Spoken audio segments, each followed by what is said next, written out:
You're listening to an Airwave Media Podcast.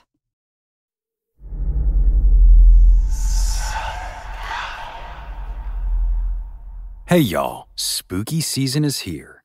And if you're looking for a show to whet your appetite for a little haunted history, then I'd like to invite you to check out Southern Gothic, a chart-topping history podcast that explores some of the most infamous legends, folklore, ghost stories, and hauntings of the American South.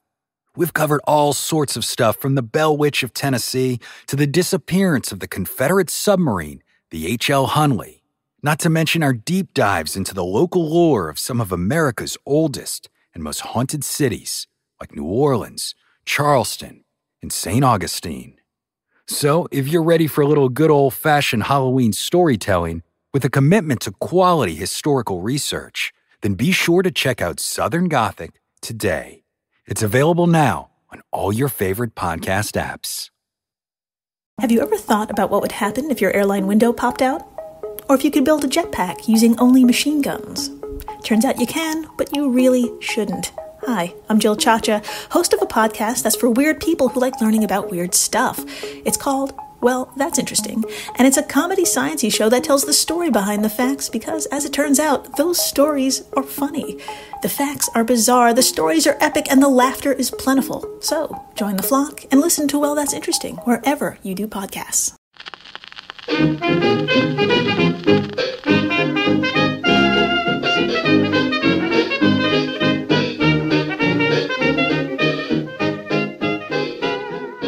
Hello, delicious friends, and welcome to Who Did What Now, the history podcast that's not your history class, with me, your host, Katie Charlwood, history harlot and reader of books. Speaking of books, I'm going to be at the Red Line Book Festival in Tala, so the Civic Theatre in Tala, where I'm going to be debuting Reading Between the Lines, the dark side of the authors you love. Now, being a history person, these are going to be dead people, of course, but yeah, we all know how I feel about Charles Dickens. He can go choke on a bag of Dickens, to be honest. And of course, there are other authors throughout history who we may have a perception of, especially regarding, the way and manner in which they write, but we don't know that much about them, and I'm going to ruin everybody's day by telling you the truth about them. And I'm really excited. So, it's a wee thing. I thought, if I'm going to do a book festival, why don't I talk about authors? It just seems fun. It just seems right. It just seems like a good thing to do. And so that's what I'm going to be doing this Saturday, which is the 19th of October. It's the 19th. And then I think I might be doing something at the Dublin Horror Club for the afternoon showing, not the evening showing, because I've got to get back home, because I live in Donegal, and it's a bit of a trek, to be honest. But it is spooky month, and of course I promised you more dark and horrible history, and this week is no exception. But I know what you're thinking. You're thinking, Katie, quit your jibber jabber and fact me. In fact you I will. But first, we've got to get our source on. Our sources are Death in a Promised Land, The Tulsa Race Riot of 1921 by Scott Ellsworth. Tulsa Race War of 1921 by Rudyard H. Halliburton. Black Wall Street, From Riot to Renaissance in Tulsa's Historic Greenwood District by Hannibal B. Johnson. The Burning, Massacre, Destruction and the Tulsa Race Riot of 1921 by Tim Madigan. U.S. Ethnic Cleansing, The 1921 Tulsa Massacre by Monica Moorhead. Remembrance, Responsibility and Reparations, The Use of Emotions in Talk about the 1921 Tulsa Race Riot by Ronnie Michelle Greenwood. Reconstructing the Dreamland. And of course we have our old favourites, History.com and Biography.com. Are you sitting comfortably? Good. Then let's begin. At the time of recording, it is October, and I promised you all horrible, horrible history for the entirety of Spooky Month, and this week is no different. I wasn't expecting to do the US 2 weeks in a row. It wasn't intentional like that. It just kind of happened. you know, sometimes places do a lot of bad stuff and they try to bury it. Literally. Which brings us to the 1921 Tulsa Race Riots, which is like the sanitized title. It's kind of like how the Irish War of Independence is also known as the Anglo-Irish War. Because it just sounds neater, it sounds cleaner in a way. And the Tulsa Race Riots, it gives a very specific image. Like, when you hear that, you kind of have an idea in your head of what that's going to look like. But when you hear the other names, it tilts that perception somewhat. Because it is also known as the Black Wall Street Massacre and the Greenwood Massacre. And this was a race riot that broke out over a century ago, lasting from May 31st to June 1st, 1920. So, not a huge period of time, but long enough for it to be effectively buried by the city of Tulsa. And for about 80 years, practically no one had any idea that this had all happened. And it wasn't until a 2001 report by the Oklahoma Commission that this sort of came into the public sphere. And even with this report, because of the time that had passed, a lot of the details of what happened when, the exact events that led to these riots, it's hard to get the specifics on it. And unless we find a diary entry or someone's recording on a gramophone, chances are those details are going to be lost to history. Unsurprisingly, we do know the general idea of how this came to pass. And it starts way before the 1920s. So let's take a moment to slip into some context, shall we? So if you go back about 60 years to 1865, for those of you who may not be up in the up, an amendment in this scenario is a change to the Constitution. So in this, it is a change to the US Constitution. And this amendment is supposed to, in theory, make slavery as dead as the Confederacy. In theory. Okay, sidebar, because it's going to bother me if I don't say it.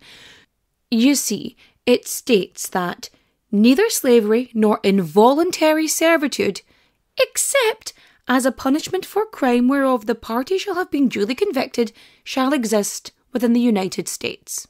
And what that means is slavery is abolished in the United States of America unless you're in prison. If you have been convicted of a crime, you are allowed to be used as slave labour. What? A disproportionate amount of people of colour are in prisons, which is also a money-making system in the capitalist cog? What? Slavery in my prisons? No. Okay, rant over. Back to the terrible tale.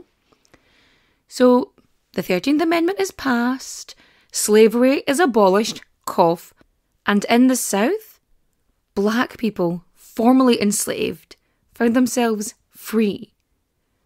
Actually free for the first time in their lives. However, of course this isn't going to be easy. I promised you horrible history. It's horrible. So, they're emancipated and they're free, but they have nothing. So, according to the Constitution, these people had to be free, and they were, just with no land, no education, no money, and a tiny minority were able to be socially mobile, right? And use skills to build businesses or move themselves up the ranks. But that's a tiny, tiny amount. So the majority of these newly freed people, they were set free without a plan. And because the federal government had created this, but hadn't put anything in place, any supports, that they were just kind of left to fend for themselves. And because then states have their own individual laws, it gave some places the opportunity to just fuck with people Because, racism. Because there's a lot of people who have had this ingrained in them. They are conditioned to believe that they are superior. A lot of white people are conditioned to believe that they are superior to black people. Even today you see it. There is this second coming of the Aryan race belief, and it's just bollocks and stupid, and I'm not going to get into it because if I start ranting about this, then I won't get through this. So, you have all these newly freed people trying to figure out a way to build lives for themselves in a country that is doing absolutely everything to prevent them from being able to build lives for themselves, to feed their families, to support themselves, just to survive. Because here is something you should always have in the back of your mind whenever you are reading something. I know we talk about the who, what, when, where, right? Those are always the big ones, but you always have to consider why. Why is this happening? Why at this time? Why? Because the reasoning behind something is just as important as the something happening. And something that people do not take into account quite a lot is the fact that slavery was abolished, not because of it being the right thing to do, because, human beings should have basic human rights. That's not the case. The reason slavery was abolished was because it was too expensive to run. You think it's free labour, but there are all these different parts and cogs in the machine which are costly. You have travel, you have food. If you have to transport slaves in, and that's why, I hate to say breeding them, that's why that was so important. But you have rebellions, you have all these things that are coming into play, and it was too expensive. That's why the British Empire transferred from slavery to indentured servitude. And then, it's a whole thing, and I will do it another time. But that's how that did it. And that's why this happened. And when you had abolitionists, you had people, fighting for the greater good. But there were people crunching the numbers. And it was very clear that this just wasn't going to continue. It wasn't feasible economically. But yes, once slavery is abolished, there's this transition period. And so there were all these ways they basically weaseled in a lot of labour, which now would be deemed as slavery, but back then wasn't, just because of the transition from chattel to things like indentured servitude, sharecropping, so on and so forth. So with sharecropping, it's this system in which the landlord, usually white, the white landlord would typically have a black tenant who they would allow to use some of their land and their equipment in exchange for a share of the crop that they grew. So sharecroppers would have to endure back-breaking labour to ensure that they had the biggest harvest they could, because if they don't have a big enough harvest, then they're not going to get a decent share of the crop, because they need this food to survive. And they would be reliant on this landlord, this piece of land, and it's a vicious cycle because they would never earn enough really to sell, to kind of move on up in the world. And a lot of people realised that the system was broken. Well, the system wasn't broken. It works exactly the way it was designed to keep them down. And being aware of the situation they were in, they wanted to break the cycle. Which brings us to O.W. Gurley, who basically said, fuck that for a game of soldiers. Now, he did have a fairly decent job in the US Postal Service, but he was not all about that, to be honest. He thought he deserved more in life. And you know what? He did. So when the Great Oklahoma Land Rush hits, Gurley is out there with two hands ready to grab his plot. So effectively, there was this unassigned land in Oklahoma, which was, up for grabs, and it was up for grabs for anybody. And Gurley was one of the people who saw Oklahoma as this land of opportunity for Black Americans specifically, because here was an area where they could be free and they could own land and start something for themselves, build a community. And that's something that he is just full into. Like, he starts working his way up the rungs of the ladder. He runs for county treasurer, he becomes principal of the local school, and he opens a general store. And by the turn of the century, the turn of the 20th century, he hears about these oil fields over in Tulsa, which is like ding, ding, ding, ding, ding for him. And he leaves Perry. So he sells his land, he sells his store, and he upsticks the 80 miles over to Tulsa, where he buys huge tracts of land on the north side of the train tracks. So Gurley has bought this land. There's nothing there. There's nothing on it. But this man has a dream. He has a plan. He's got goals. And remember, he's got huge tracts of land, and so he is splitting it up into commercial and residential lots. And naturally, he sets up a general store in this wee avenue that he calls Greenwood. Now, as we know, good news travels fast, and it's not long before sharecroppers, like all across the south, start making their way towards Tulsa, and slowly but surely, Greenwood becomes this community. And not only that, it is thriving, because lest we forget, what's over there in Tulsa? Oil. There's oil. And so it is building, it is growing, and it starts rivaling some of the biggest US cities because it has like 35 blocks. More than, actually. And like Greenwood ends up becoming this town, sort of inside a town. And it's got hundreds of black-owned businesses, services, community spots. There's public transportation and theatres. It's got everything. And when you think about it, it's only a few decades. And people who were or would have been sharecroppers, like that would have been their only option, now they can become lawyers, doctors, scientists, and even millionaires.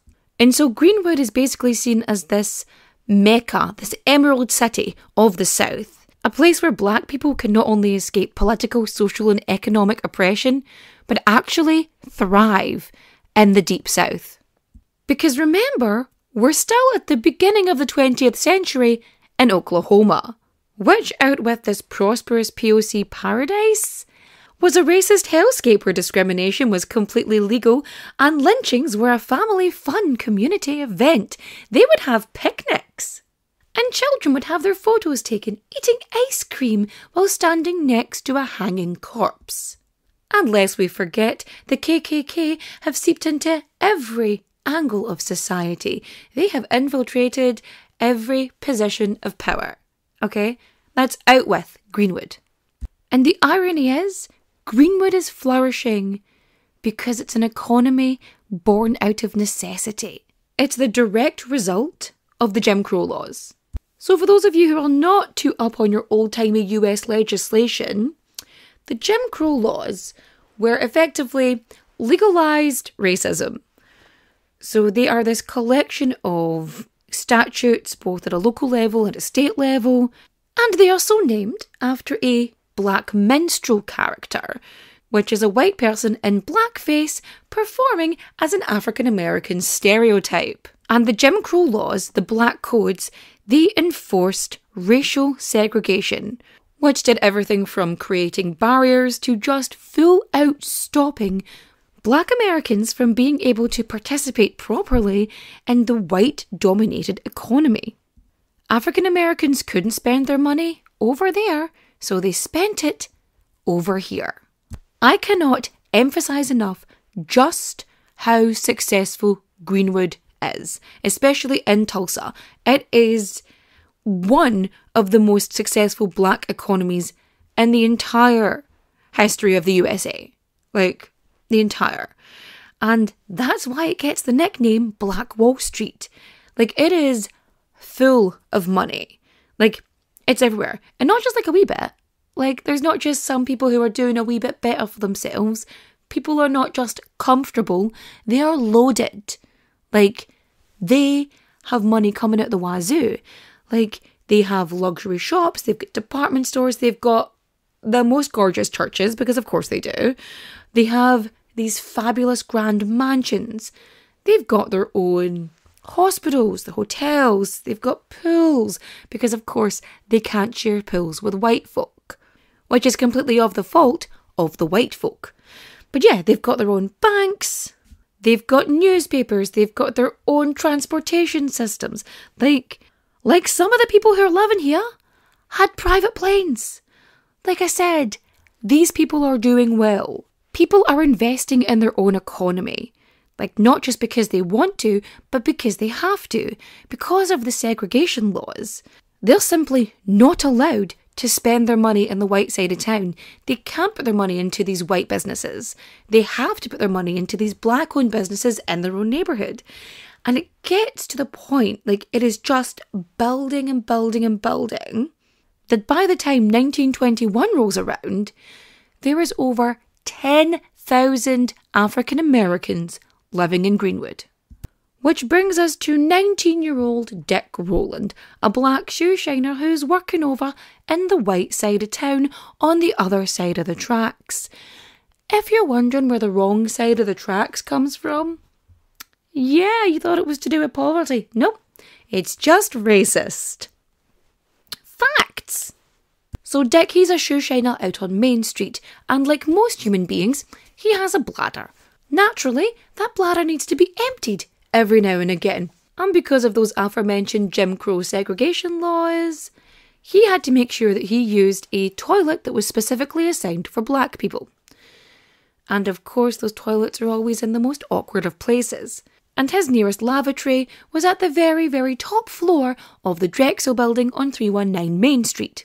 And it's the 30th of May 1921. It's Memorial Day, which is a national holiday.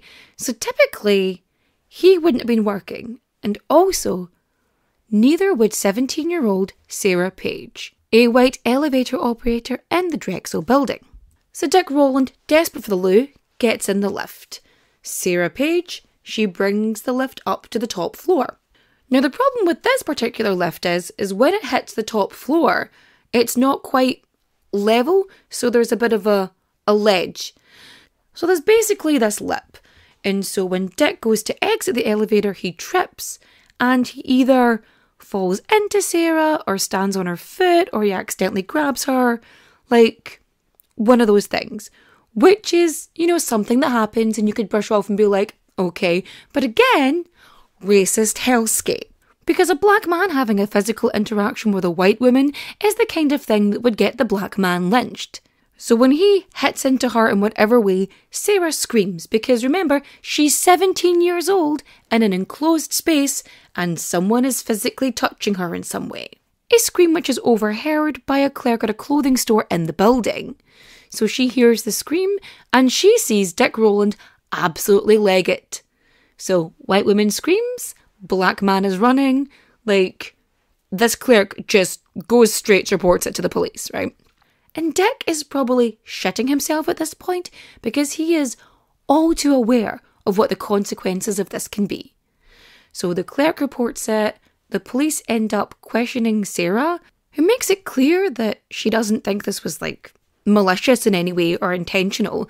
She doesn't want to press charges. She's like, no thank you, right? But because this is Oklahoma in the 1920s, the very next morning, Dick Rowland is arrested anyway. Remember how I said good news travels fast? Well, you know what travels faster? Rumours. And gossip spreads like wildfire, like the worst game of telephone. What starts off as a trip or a bump or a graze turns into a full-on assault.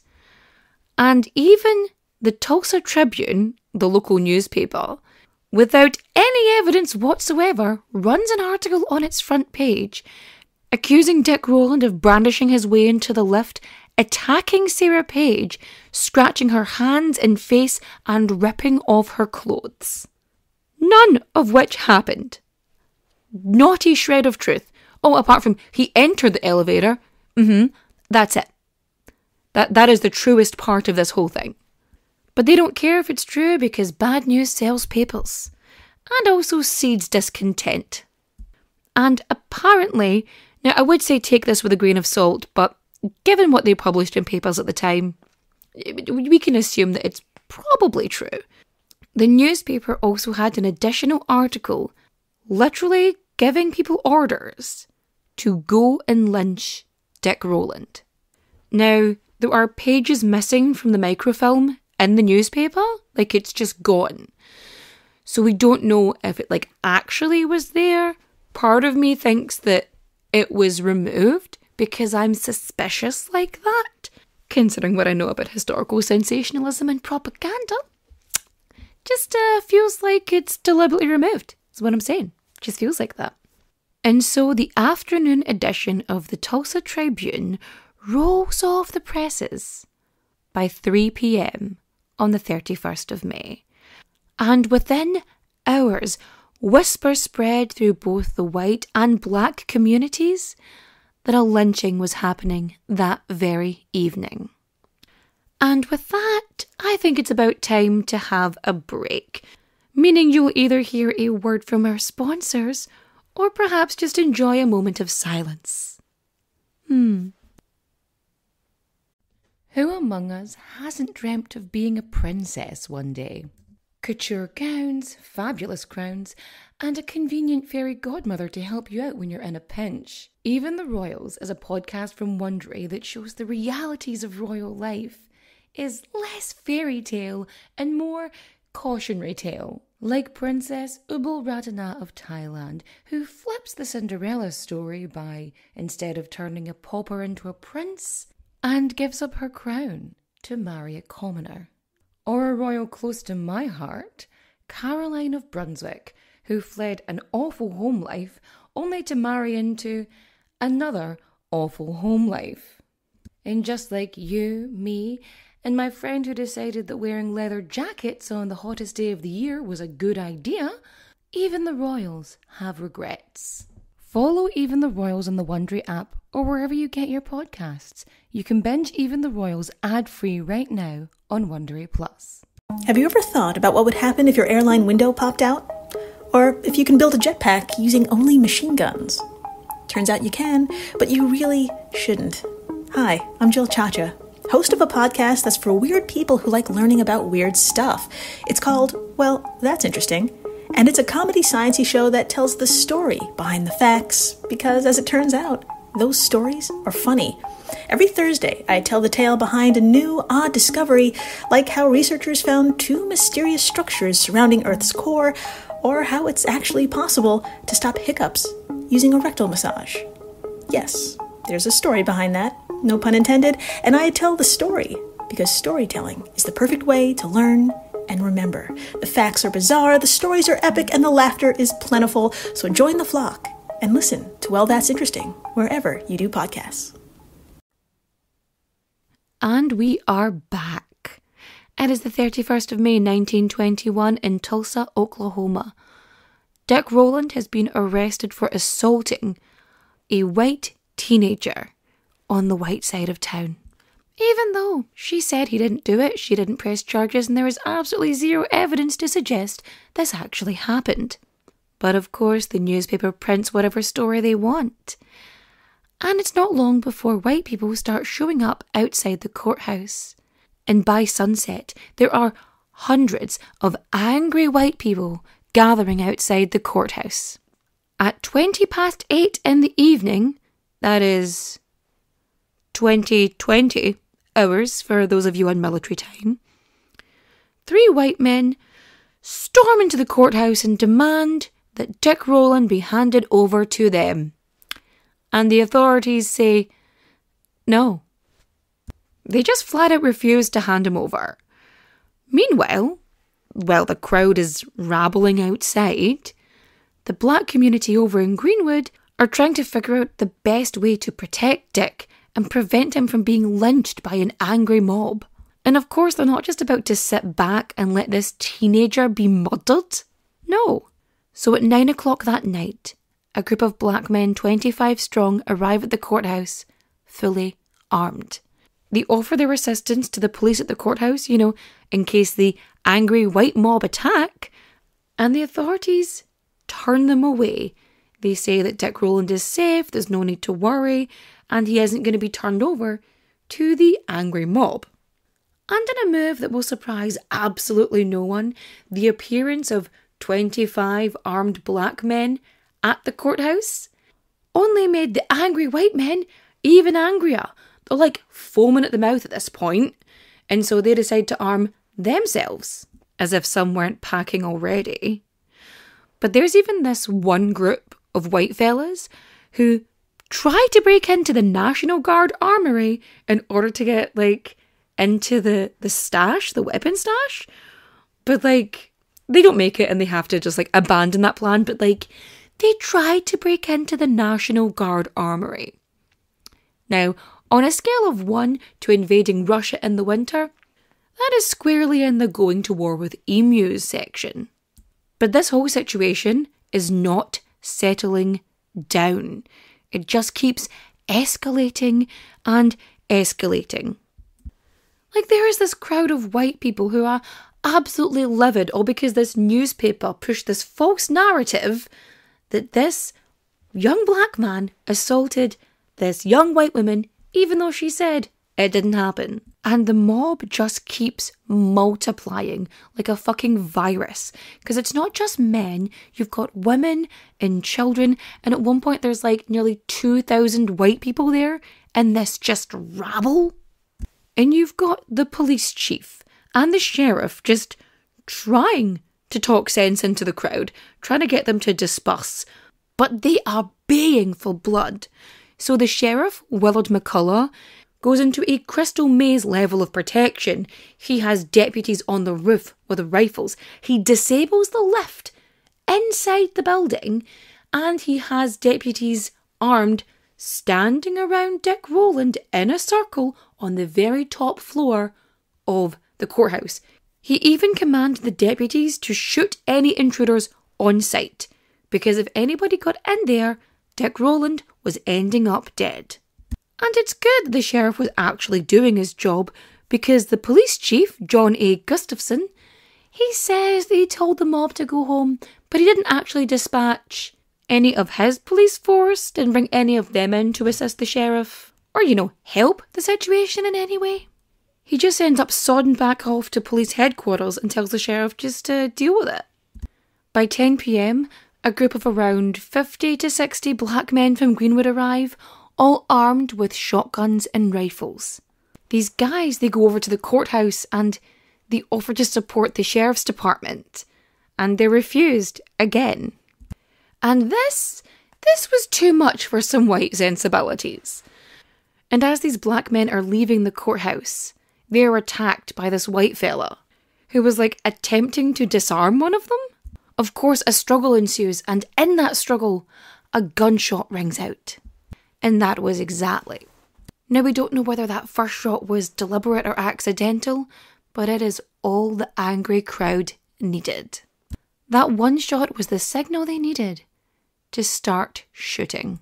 Almost immediately, the angry white mob just starts firing indiscriminately at the black men, who, of course, returned fire, and in a matter of seconds, 20 people lay on the ground dead, both black and white. Don't worry, it gets worse. The African Americans are quite simply outnumbered. There was, 50, 60 of them to start, and hundreds of angry white people. The group of black men retreat towards Greenwood, exchanging gunfire with this ever-growing angry white avalanche chasing them. As they retreated back over the railway tracks into Greenwood, the hate mob followed, looting stores as they passed in search of additional weapons, ammunition, and murder supplies. Over at the police headquarters on 2nd Street, which is not part of the sheriff's office or the courthouse, around 500 white men were sworn in as special deputies to control the situation. This deputised mob were instructed by the police to go get guns and start shooting N-words. And there are reports of the police force just handing out guns to white people, instructing them to go fight the blacks. By 11 o'clock, the situation is so severe that the National Guard assembles at the armory, trying to figure out how to just subdue the situation. because the rioters are out on the streets in droves. White men are literally roaming the streets, shooting black men on sight. And the rioting continued through the night from the 31st of May to the 1st of June. And Dick Rowland was no longer the target of white rage. No, this had been bubbling for a long time, and they finally allowed it to erupt to the surface because Greenwood was a thriving black community. It had money. It was doing well, and this was a group of people, a minority, who white people saw as being less than themselves, and they were jealous. Jealous that these black people were successful, that they were doing better than them. You see, it's hard to claim that you're superior when the very people you are actively oppressing are doing better than you. Yeah. Before they even get into Greenwood, any areas, any neighbourhoods where they knew black people lived, they were just shooting indiscriminately into their homes. At one point, they just chase a random black dude down the street into a theatre and shoot him down on the stage. So enfueled was their bloodlust that they didn't care who they killed, as long as they were black. Men, women, children didn't fucking matter. An elderly black couple were even shot in their home, execution style, right in the back of the head. By 1 o'clock in the morning, the angry rioters crossed the tracks, and that's when the fires started. They targeted black homes and businesses all over Greenwood. And when the fire department arrive on the scene in an attempt to, extinguish the blaze, as is their job, they are instead shot at by bigots who are intent on making sure Greenwood burned. By 4 o'clock in the morning on June 1st, over 24 homes and businesses had been turned to ash. At this point, the Tulsa National Guard had been officially called out to help. The National Guard, which was, incidentally, all white. These 50 men were dispatched to Greenwood and given a machine gun, which was broken, so it could only fire one bullet at a time. Which is a very lucky happenstance, because otherwise a lot more people would have ended up dead. The National Guard set up a skirmish line facing the Black District, who start rounding up black people and handing them over to the police. At 5 a.m, a train carrying 100 National Guard soldiers heads for Tulsa from Oklahoma City at request of the Governor J.B.A. Robertson, who is really hoping that by daybreak this whole thing will have settled down. Spoiler alert, it had not settled down, because it wasn't until around 5 o'clock in the morning that the mob really begins to invade Greenwood. Like, before this, black people and their families actually had some chance to flee, dodging bullets as they ran, or defend themselves. But now the angry white mob was just swarming in, annihilating everything in its path. On the ground, they broke into black homes and businesses, forcing anybody inside out, who were all marched off to Convention Hall at gunpoint. And anyone who resisted was shot. Homes were being looted and then set ablaze. Entire streets and neighbourhoods were on fire. Meanwhile, overhead, about a dozen planes that had been launched from a nearby airfield, all manned by white people, were circling above Greenwood and dropping burning turpentine balls onto businesses to, quote, finish the job. And at this point, most of the city's black residents had fled because they had no other choice. Because any attempt that the black community made to try and protect their businesses or their homes was undercut by the National Guard and the police, who were just marching them off to be imprisoned. And the white people involved in this riot, the actual rioters, they weren't being punished. They weren't even being disarmed. They tried to say that they were rounding up black folks for their safety, but we know that's not true. It was to make it easier to destroy this community. At 11:30 a.m. on the 1st of June, 1921, the governor declares martial law. But at that point, the rioting had pretty much fizzled out. Because, destroying neighbourhoods is tiring stuff. And they'd been up all night, so they were done. A lot of them were done, Now, of course, some people continued, because of course they did, because arseholes be arseholing. Now, because martial law had been enacted, the National Guard starts to actually disarm the white rioters and send them home. Now, they do arrest 30 white men for pillaging that afternoon. Not, murder or arson. Pillaging. By 8 o'clock that night on June the 1st, it is declared that order has been restored. Order has been restored in Tulsa, Oklahoma. But the damage was done and lives were changed forever. Over the course of that one night, over 1,200 homes and 200 businesses had been torched. Around 6,000 of Tulsa's black residents had been rounded up illegally and imprisoned. More than 800 people were treated for injuries, and 35 blocks of the city had been destroyed.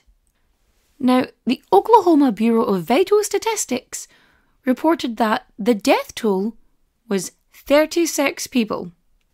Now, any historian or archaeologist worth their salt will tell you that that number is undeniably false. That is a pretend number.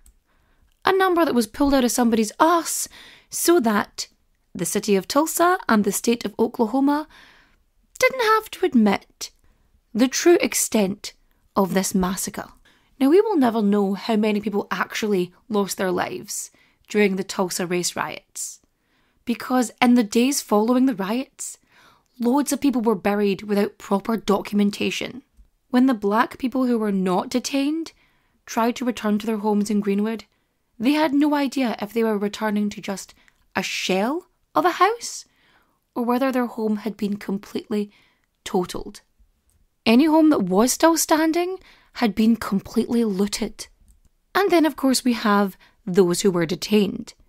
Thousands of black people were marched through the streets and taken to McNulty Park or Convention Hall, and some were transported to the fairgrounds at Admiral Boulevard and Lewis Avenue. And even the very next day, instead of, protecting these people, the National Guard was out patrolling the countryside, trying to see if they could find any Greenwood residents. And quite a lot of these people required medical attention, so they had to just make this makeshift clinic at the National Guard Armoury, specifically for black people. And there were so many people that needed aid, they actually had to use some of the beds in the white hospital for people who had the worst injuries. Because along with the homes and the businesses, they also torched the hospital. Tulsa's Black Hospital was turned to ash. Around 5,000 people were detained in the fairground camp, and the majority of these were held for days, and some were even kept there for weeks. And a lot of them were just kept there until a white person came and vouched for them. And they had to get a special pass to let them come in and out of the fairground, because, if they wanted to go to work or whatever, that was something they could do. But, they couldn't go home because their home had been destroyed. So they'd have to come back to the camp.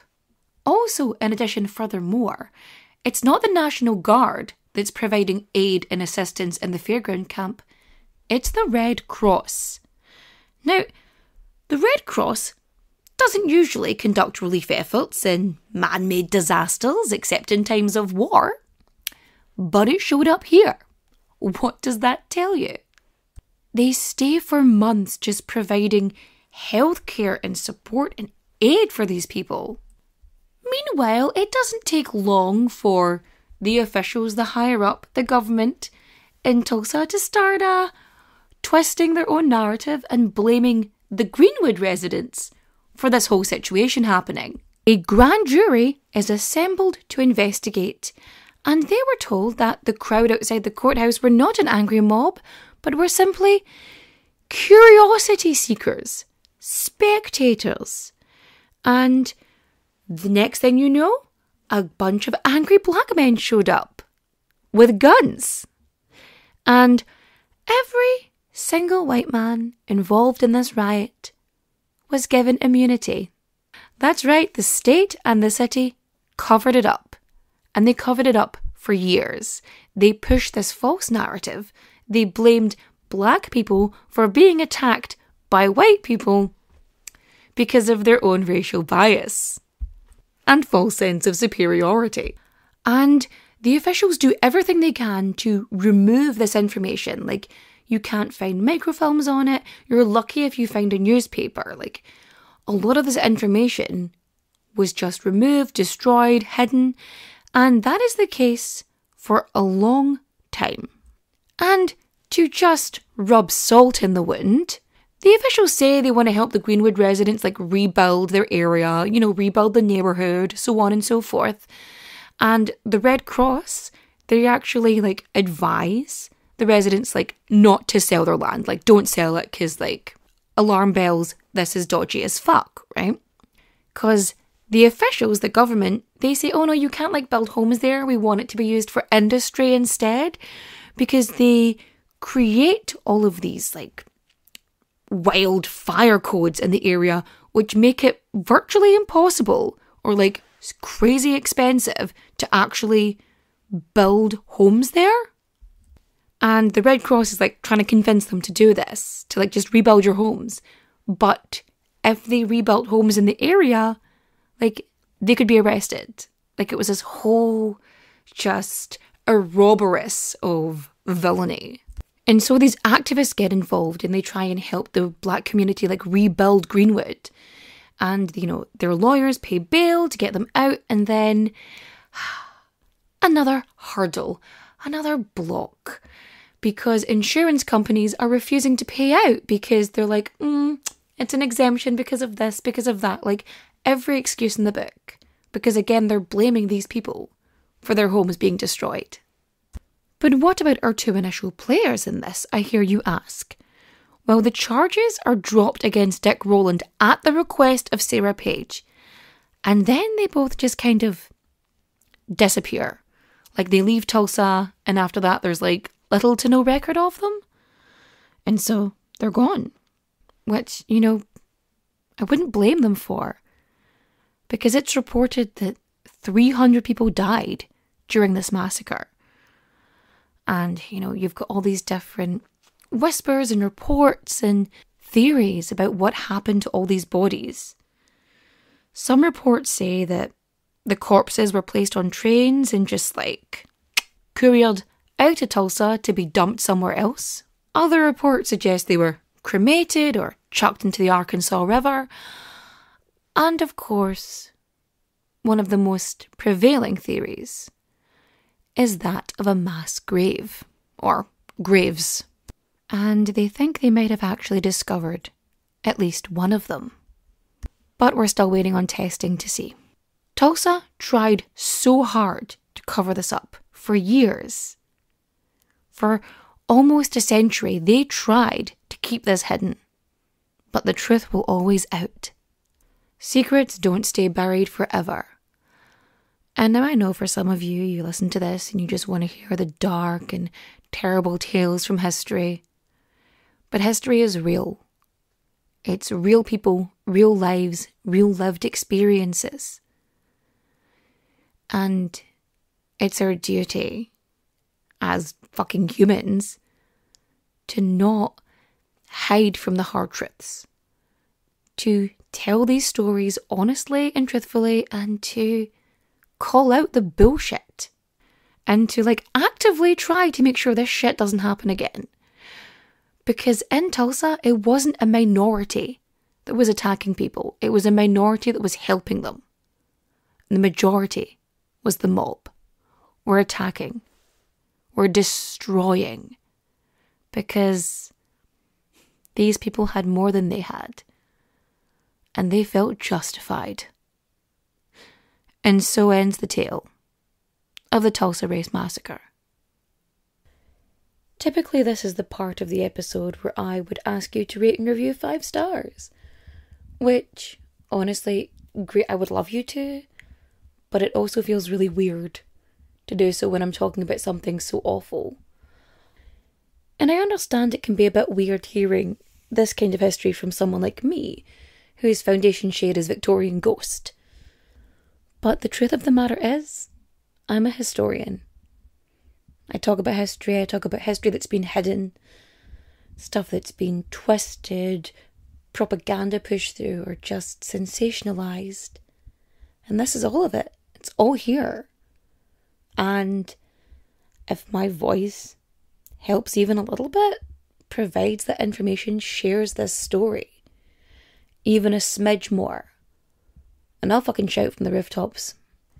Because history is important, the good and the fucking horrific. But yes, you can follow me on socials. I interact more on Instagram than anywhere else, although people are watching more of TikTok, which is interesting. That's kind of been dead for a while, but it seems to be doing its thing. Anyway, come see me at Redline. It'll be more optimistic than this. At least a teeny weeny tiny bit. But it is recommendation time, so before I go, I'm going to recommend for reading A Deadly Inside Scoop. For watching, I'm going to suggest something that's just, a little bit lighthearted, a little bit easier to digest. Abbott Elementary. And for listening, I'm thinking Affirmative Murder. Okay, so with that, I shall bid you good night. Adios, au revoir, auf Wiedersehen, my friends. Bye-bye.